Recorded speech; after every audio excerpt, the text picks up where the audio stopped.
Last ವಿಡಿಯೋದಲ್ಲಿ ಗಾಡಿ move ಮಾಡೋದು ಮತ್ತು ಗಾಡಿ ಸ್ಟಾಪ್ ಮಾಡೋದು ಅದು ಹೆಂಗೆ ಅಂತೇಳ್ಬಿಟ್ಟು ನೀವು ನೋಡಿದ್ರಲ್ಲ. ಇವಾಗ ಈ ವಿಡಿಯೋದಲ್ಲಿ ಗಾಡಿ ರಿವರ್ಸ್ ತೊಗೊಳ್ಳೋದು ಹೇಗೆ ಅನ್ನೋದ್ರ ಬಗ್ಗೆ ಸ್ವಲ್ಪ ತೋರಿಸ್ಕೊಡ್ತೀನಿ, ಸರಿನಾ? ಇವಾಗ ಗಾಡಿ ಬಂದು ನಿಂತ್ಕೊಂಡ್ಮೇಲೆ ನಮಗೆ ಲೆಫ್ಟ್ ಹೋಗ್ಬೇಕಾ ರೈಟ್ ಹೋಗ್ಬೇಕಾ ಅನ್ನೋದು ಒಂದು ಕ್ಲಾರಿಟಿ ಬೇಕಾಗುತ್ತೆ. ಲೆಫ್ಟಿಗೆ ಹೋಗ್ಬೇಕಂತಂದರೆ ಇವಾಗ ಫಸ್ಟು ನಾವು ರಿವರ್ಸ್ ಗೇರ್ಗೆ ಹಾಕ್ಕೊಳ್ಳೋಣ. ಸರ್ ಗೇರ್ ಹತ್ರ ಬನ್ನಿ. ಕ್ಲಚ್ಚು ಫುಲ್ ಗಾಡಿ ನಿಂತ್ಕೊಂಡಿದೆಯಲ್ವಾ, ಗಾಡಿ ನಿಂತ್ಕೊಂಡಾಗ ಕ್ಲಚ್ನ ಫುಲ್ಲಾಗಿ ಅಮ್ಕೋಬೇಕು. ಸ್ವಲ್ಪ ಕ್ಲಚ್ ಕಡೆ ತೋರಿಸಿ ಸರ್. ಅಡ್ಡನ ಇಟ್ಕೊಳ್ರಿ, ಹಿಂಗೆ ಬರ್ಬೇಕು. ಓಕೆ, ಫ್ರೇಮು ಹಿಂಗೆ ಇಟ್ಕೊಬಿಟ್ರೆ ಚೆನ್ನಾಗಿರೋದು. ಓಕೆ, ಇವಾಗ ನಾವು ಕ್ಲಚ್ನ ಫುಲ್ಲಾಗಿ ಅಮ್ಕೋಬಿಟ್ಟು ಅದಾದಮೇಲೆ ಗೇರ್ ಲಿವರ್ನ ನಾವು ರಿವರ್ಸ್ಗೆ ಹಾಕ್ಕೋಬೇಕು. ಇವಾಗ ಕೆಲವೊಂದು ಕಡೆ ಅದು ಈ ಅಮ್ಕ್ಬಿಟ್ಟು ಮತ್ತು ಇದು ಲಿವರ್ನ ಅಮ್ಕ್ಬಿಟ್ಟು ಹಾಕೋದಿರುತ್ತೆ.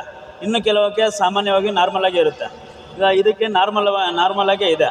ಓಕೆ, ಇವಾಗ ಇದನ್ನು ನಮ್ಮ ಕಡೆ ಡ್ರೈವರ್ ಸೀಟ್ ಕಡೆ ಫುಲ್ಲಾಗಿ ಎಳ್ಕೊಂಡು ರಿವರ್ಸ್ ಗೇರ್ ಹಾಕ್ಕೋಬೇಕು.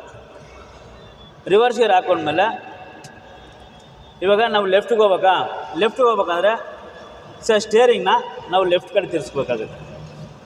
ಆಮೇಲೆ ರೈಟ್ಗೆ ಹೋಗ್ಬೇಕಂತಂದರೆ ಸ್ಟೇರಿಂಗ್ನ ಫುಲ್ ರೈಟಿಗೆ ತಿರ್ಸ್ಕೋಬೇಕಾಗುತ್ತೆ. ಓಕೆ, ಇಲ್ಲ ಸ್ಟ್ರೈಟಾಗಿ ಹೋಗ್ಬೇಕಂತಂದರೆ ಸ್ಟ್ರೈಟಾಗಿ ಹಿಂದೆ ಹೋಗ್ಬೇಕಾಗುತ್ತೆ. ಓಕೆ, ಇದನ್ನು ಸ್ಟೇರಿಂಗ್ ಸ್ಟ್ರೈಟಾಗಿ ಇಟ್ಕೋಬೇಕು. ಸೊ ಫಸ್ಟು ಚೂರು ಕ್ಲಚ್ ಬಿಟ್ಕೊಂಡು ಸರ್ ಅಲ್ಲಿ ಕ್ಲಚ್ ತೋರಿಸಿ ಸರ್. ಕಾಲ ಹತ್ರ ನಿಮ್ಮ ಕಾಲು ಸ್ವಲ್ಪ ಹಿಂದೆ ಮಾಡ್ಕೊಳ್ರಿ. ಕ್ಲಚ್ ತೋರಿಸಿ. ಸೊ ಕ್ಲಚ್ನ ಸ್ವಲ್ಪ ಬಿಟ್ಕೊಳ್ಳೋಣ. ಸ್ವಲ್ಪ ಬಿಟ್ಕೊಂಡ್ವಲ್ಲ, ಸೊ ಇಲ್ಲಿ ವೈಬ್ರೇಷನ್ ಸ್ಟಾರ್ಟ್ ಆಯ್ತದೆ. ಸ್ಟಾರ್ಟ್ ಆದಮೇಲೆ ನಿಧಾನಕ್ಕೆ ಬ್ರೇಕ್ ಬಿಡೋಣ. ಬ್ರೇಕ್ ಬಿಟ್ಟ ತಕ್ಷಣ ನೋಡಿ, ಇನ್ನೂ ಫುಲ್ ಬಿಟ್ಟಿಲ್ಲ, ಚೂರು ಬಿಟ್ಟಿದ್ದೀನಿ. ಚೂರು ಆಗಲೇ ಮೂಮೆಂಟ್ ಸ್ಟಾರ್ಟ್ ಆಗೋಯ್ತು. ಚೂರು ಬಿಟ್ಕೊಂಡೆ ಹಿಂದೆ ಹೋಗ್ಬೇಕು. ಒಂದೇ ಸಮ ಕ್ಲಚ್ನ ಬಿಡಬಾರ್ದು, ಬ್ರೇಕ್ನ ಕೂಡ ಒಂದೇ ಸಮ ಬಿಡಬಾರ್ದು. ಕ್ಲಚ್ಚು ಬ್ರೇಕು ಎರಡನ್ನೂ ಕಾಲಲ್ಲಿ ಇಟ್ಕೊಂಡೆ ನಿಧಾನಕ್ಕೆ ಚೂರು ಬಿಟ್ಕೊಂಡೆ ಹಿಂದೆ ಹೋಗ್ಬೇಕು. ಸೊ ಹಂಗೆ ಅಲ್ಲಿ ಮಿರರಲ್ಲಿ ತೋರಿಸಿ ಸರ್. ಹಿಂದೆ ಹೋಗ್ತಿರೋದನ್ನ ಮಿರರಲ್ಲಿ ತೋರಿಸಿ. ಹಂಗೆ ಸ್ವಲ್ಪ ಮುಂದೆ ಮೂವ್ ಮಾಡಿ. ಹಿಂಗೆ. ಓಕೆ, ನೋಡಿ ಹಿಂದೆ ಹೋಗ್ತಾ ಇರೋದು ನೋಡಿ.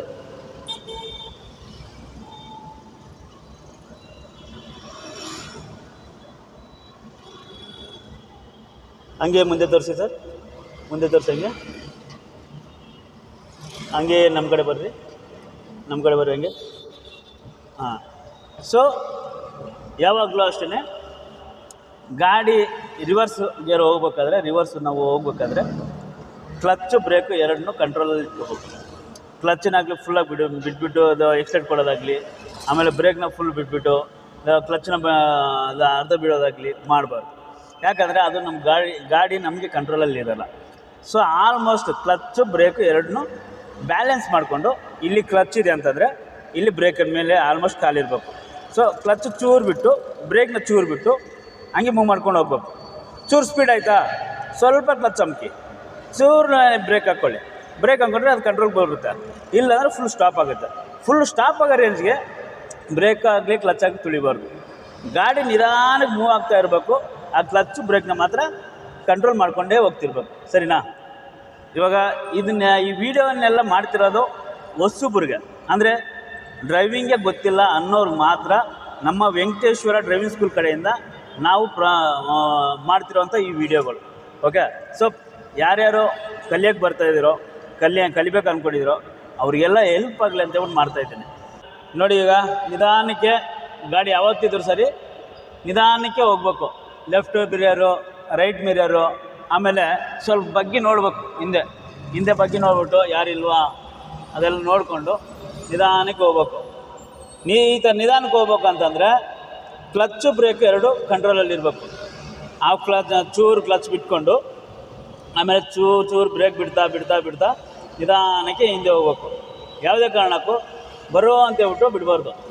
ಈಗ ಜೋರಾಗಿ ಬಿಟ್ಬಿಟ್ರೆ ಹಿಂಗೆ ಹೋಗುತ್ತೆ. ಹಿಂಗೆ ಜೋರಾಗಿ ಬಿಡಬಾರ್ದು. ಯಾವುದೇ ಕಾರಣಕ್ಕೂ ಜೋರಾಗಿ ಕ್ಲಚ್ನ ಬಿಡಬಾರ್ದು. ಕ್ಲಚ್ಚು ಸ್ಪೀಡಾಗಿ ಬಿಟ್ಬಿಟ್ರೆ ಗಾಡಿ ಕೂಡ ಅದೇ ಸ್ಪೀಡಲ್ಲಿ ಹೋಗುತ್ತೆ.